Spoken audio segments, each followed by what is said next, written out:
और पूरे के पूरे नवंबर महीने को अगर याद कीजिएगा, शुरुआत जो है वो तो फेस्टिवल के साथ हुई थी, दिवाली हमने मनाई थी, और उसके ठीक बाद पूरे महीने भारी वॉलेटिलिटी या यूं कहें कि उतार चढ़ाव के बीच डाउन साइड जो है वो ज़्यादा हावी होती हुई देखने को मिली। बाजार संभलने की लगातार कोशिश कर रहे थे, लेकिन इस कोशिश में भी काफ़ी ज़्यादा चैलेंजेस फेस हो रहे थे।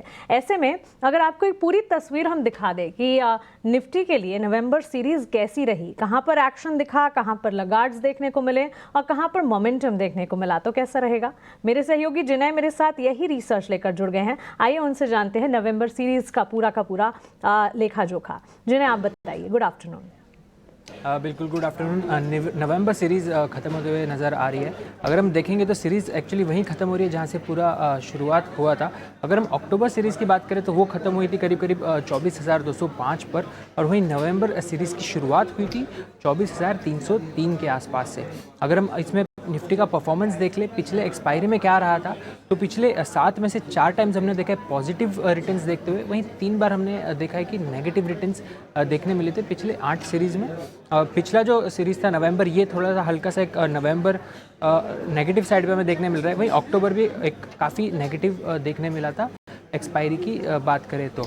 इसके अलावा निफ्टी ने ये 21 नवंबर हाल ही कुछ दिनों पहले एक लो बनाया था, जहाँ से पे हमने एक अच्छी रिकवरी देखी है। आज थोड़ा सा दबाव ज़रूर देखने मिल रहा है, लेकिन निचले स्तरों से एक हल्की सी रिकवरी भी नज़र आई है। और ओवरऑल 21 नवंबर के जो लेवल्स थे वहाँ से एक अच्छी करीब 3.5-3% की रिकवरी नज़र आई है। इसके अलावा अगर हम FII DIS की एक्टिविटी देख लें मंथली बेसिस पर, तो पिछले 4 अगर हम मंथ्स में देखेंगे तो करीब तीनों बार FIIs ने सेल किया है, जिसमें से अगस्त, अक्टूबर और नवंबर तीनों सेलिंग था। वहाँ पे सितंबर में एक हल्की बाइंग हमें ज़रूर नज़र आई थी। वहीं DIIs ने चारों के चारों महीने में खरीदारी की है। और बात करें FIIs बाइंग की, तो जो एक लॉन्गेस्ट स्ट्रीक हमें देखने मिली थी FII की, 38 डेज़ बाद वो हमें टूटते हुए देखने मिली। हालांकि मोमेंटम थोड़ा सा लूज आउट होते हुए नज़र आया है पिछले तीनों दिन की FII की बाइंग में, बट ओवरऑल FII की बाइंग शुरुआत होते हुए थोड़े साइंस बिल्कुल नज़र आए। इसके अलावा हम बात करें लूजर्स और गेनर्स के अब निफ्टी में कौन से रहे, तो टॉप 5 निफ्टी गेनर्स की तरफ देखेंगे ये सीरीज़ में, तो उसमें हमें नाम नज़र आया जैसे कि Bharti Airtel, TCS, Mahindra and Mahindra, tech Mahindra और इन्फोसिस करीब 6% से 7.5% के हमें थोड़े टॉप गेनर्स देखने मिले।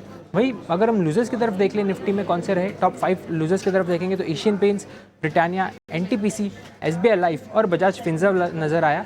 करीब 10% से 16% का रेंज रहा FII और जो भी सारे टॉप फॉलोवर्स है उनमें। इसके अलावा अगर हम दूसरे मार्केट डेटा के बारे में देखें ओवरऑल ग्लोबली क्या हुआ, तो हमने देखा कि डाउ जोन्स, नैस्डैक और S&P 500 तीनों ही इंडेक्स जो US के वहाँ पे ऑल टाइम हाई लेवल छुआ उन्होंने। वहीं ऑस्ट्रेलिया का जो S&P है और ASX 200 है, वहाँ पर भी ऑल टाइम हाई लेवल्स हमें नज़र आए। इसके अलावा एवरेज क्रूड ऑयल प्राइस की तरफ देखें तो वो हमें दिखा 72.9 पर, रुपी ने ऑल टाइम लो छुआ इस स्तर पर। और ऑल्सो गोल्ड में भी आज इस बार हमें थोड़ी सी एक बिकवाली टाइप नज़र आई, रेडिश नज़र आया, क्योंकि 4.3% का गोल्ड में डाउनटिक नज़र आया। इसके अलावा हम इंपॉर्टेंट इवेंट्स अगर देख लें नवंबर सीरीज़ में हमने क्या टोटल देखने मिले, तो बात करेंगे कि पहले तो नवंबर सीरीज़ शुरुआत हुई थी दिवाली से, उसके बाद अर्निंग सीजन में हमने एक एंडिंग होते हुए नज़र आया, जिसमें हमें अपग्रेड से ज़्यादा डाउनग्रेड्स नज़र आए, तो एक फोकस में रहा। इसके अलावा अडानी और US चार्जेस हमें नज़र आए। FII का जो एक्सपायरी था वो हमें ख़त्म होते हुए नज़र आया और लॉट साइजेस चेंज भी हमें नज़र आए। जिन्हें शुक्रिया ये सारी की सारी डिटेल्स हमें बताने के लिए। तो क्लियरली इंपॉर्टेंट इवेंट्स जो कि हमने देखे इस पूरे के पूरी सीरीज में, से लेकर इंडेक्सेस में, मेजर इंडेक्स और साथ ही ब्रॉडर मार्केट्स में किस तरह के सेंटिमेंट्स और कहां पर एक्शन दिखा, ये सब आपने जाना। लेकिन द क्रक्स ये पूरे के पूरे डिटेल का ये है कि सीरीज जहां शुरू हुई थी उसी स्तर पर खत्म होती हुई देखने को मिली। तो एक रेंज में फंसा हुआ बाजार और ये वॉलेटिलिटी जो है, या कह सकते हैं कि उतार चढ़ाव जो है पूरी सीरीज के दौरान कायम रहे। छोटे से ब्रेक के लिए हम रुक रहे हैं, लेकिन ब्रेक के उस पार सवाल जवाब का सिलसिला एक्सपर्ट्स तैयारी हैं आपके लिए। जरा क्लोजिंग के लिए ट्रेड समझ लेते हैं, लेकर आएंगे क्लोजिंग कॉल्स।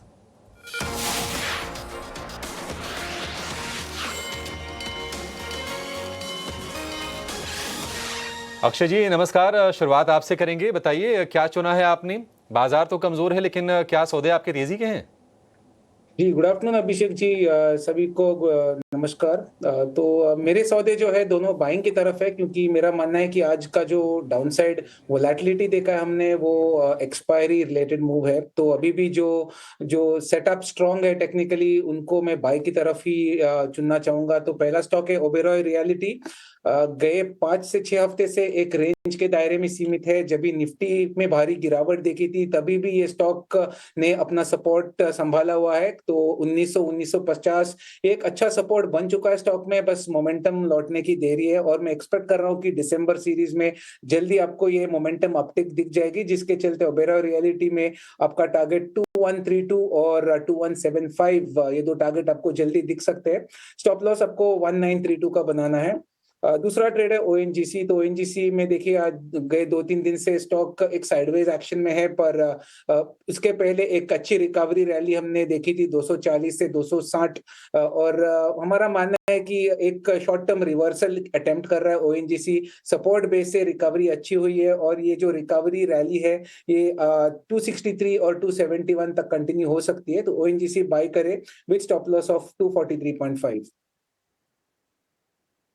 ठीक है, ओएनजीसी में 263 और 271 रुपए के टारगेट, 243 रुपए के स्टॉप लॉस के साथ आपको इसे खरीदना है। और जो दूसरा शेयर है वो है ओबेरॉय रियल्टी का। आप देखिए बाजार है दिन के निचले स्तर पर, लेकिन अगर आप ओबेरॉय रियल्टी को देखेंगे तो ये दिन के ऊपरी स्तर पर कारोबार कर रहा है। और आज लगातार 5वें सत्र में हम ओबेरॉय रियल्टी के शेयर में तेजी देख रहे हैं। कुछ और रियल एस्टेट में सपोर्ट मिल रहा है। ध्वनि, गुड आफ्टरनून। आप बताइए आपके शेयर्स कौन से होंगे? क्या तेजी के सौदे हैं या फिर मिक्स है आपके पास? एक बाय एक सेल होगा? Good afternoon Abhishek ji. सबसे पहले मैं एक अपडेट देना चाहूंगी कि मंडे को हमने जब क्लोजिंग बेल करा था तब इंडिगो में बाय रिकमेंडेशन दिया था, जहां पे 4360 का टारगेट था। वो टारगेट आज अचीव हो चुका है।